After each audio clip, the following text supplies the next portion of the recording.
আসসালামু আলাইকুম। শিকদার কৃষি টিভির পক্ষ থেকে আপনাদেরকে জানাই আন্তরিক শুভেচ্ছা ও অভিনন্দন। তো আজকে আপনাদেরকে দেখাবো কলা গাছের পাতা এই যেরকম পোড়া পোড়ার মতো হয়ে গেলে ও সিট দাগ পড়ে গেলে আপনি কি করবেন। এই যে দেখছেন আমার এই বাগানে কিছু পাতা এরকম কালো কালো হয়ে যাইতেছে। তো এটা একটা ভাইরাস। এই ভাইরাস থেকে বাঁচানোর জন্য আপনার কি করণীয় সেটা আজকে আপনাদেরকে দেখাবো। এই দেখছেন আলহামদুলিল্লাহ আমার বাগানের কাঁদিগুলা কত বড় বড়। তো চলুন দেখি কলা গাছের পাতা লাল হয়ে গেলে, এই যেরকম লাল লাল হয়ে গেলে আপনার করণীয় কি। এই যে দেখছেন আমি এখানে নিছি নাইট্রো। এই নাইট্রো আপনার 16 লিটারের এক জারে আপনার 3 ঢাকনি দিয়ে আপনার পুরা গাছ সুন্দর করে ভিজিয়ে দিতে হবে। একটি জায়গাও যাতে খালি না থাকে। সুন্দর করে আস্তে আস্তে সময় নিয়ে আপনারা স্প্রে করে দিবেন। তাহলে দেখবেন আপনার যে পাতায় সিট দাগ পড়ে যায় আর পাতাগুলা লাল হয়ে যায়, এটা বন্ধ হয়ে যাবে। তো এই নাইট্রোর সাথে আপনারা একটা শ্যাম্পু দিয়ে দিবেন। শ্যাম্পু দিলে আপনার যে বিষটা আছে এটা পাতায় লেগে থাকবে, তো তাহলে আরো ভালো হবে। তো অবশ্যই আপনারা 16 লিটারের এক জারে এই নাইট্রো 3 ঢাকনি দিবেন। 250 মিলির বোতলে 3 ঢাকনি দিয়ে আপনার গাছে সুন্দর করে ভিজিয়ে দিবেন।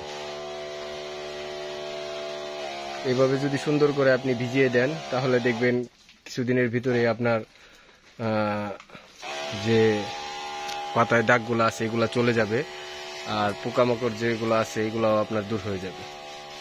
দেখছেন এই যে আমার বাগানের কাঁদিগুলা। তো আমার বাগানের প্রত্যেকটা কাঁদি আলহামদুলিল্লাহ অনেক বড় বড়। দেখছেন এই যে প্রত্যেকটা কাঁদি। এখন সব গাছে কাঁদি বের হইতেছে, যে কয়টা বের হয়েছে 200-300 মতো বের হয়েছে। প্রত্যেকটা কাঁদি অনেক বড় বড়।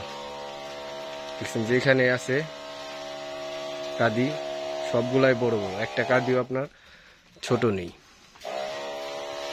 তো অবশ্যই আপনারা যাদের বাগানে এরকম পাতা একটু পোড়া পোড়া কালারের মতো হয়ে গেছে, লাল হয়ে যাইতেছে, সিট দাগ পড়ে যাইতেছে, তারা অবশ্যই এই নাইট্রো স্প্রে করে দিবেন। প্রথমবার স্প্রে করার পর সপ্তাহখানিক পর যদি দেখেন যে না এখন তোর পোকাগুলা যায়নি, কিছু বিটল পোকা আছে, এই পোকা আপনার পাতাগুলা কেটে কেটে সিট দাগ করে দেয়। তো যদি দেখেন আরো আছে তাহলে আরেকবার স্প্রে করে দিবেন এই নাইট্রো। 2 বার স্প্রে করলেই আপনার বাগান থেকে পোকাগুলা চলে যাবে, পাতাগুলা দেখবেন সবুজ সতেজ হয়ে গেছে। তো অবশ্যই আপনারা এই কীটনাশকটা ইউজ করবেন। দেখছেন এই যে আমার বাগান আলহামদুলিল্লাহ আমার বাগানের প্রত্যেকটা কাঁদি অনেক বড় বড়। যে কাঁদিগুলো আছে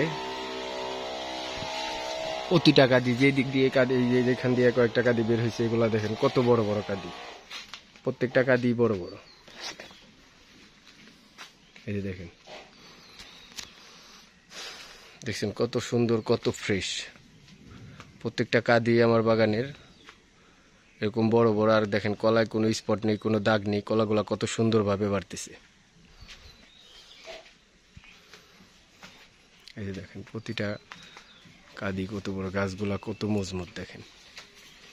এই যে দেখেন প্রত্যেকটা কাঁদি কত বড় বড়।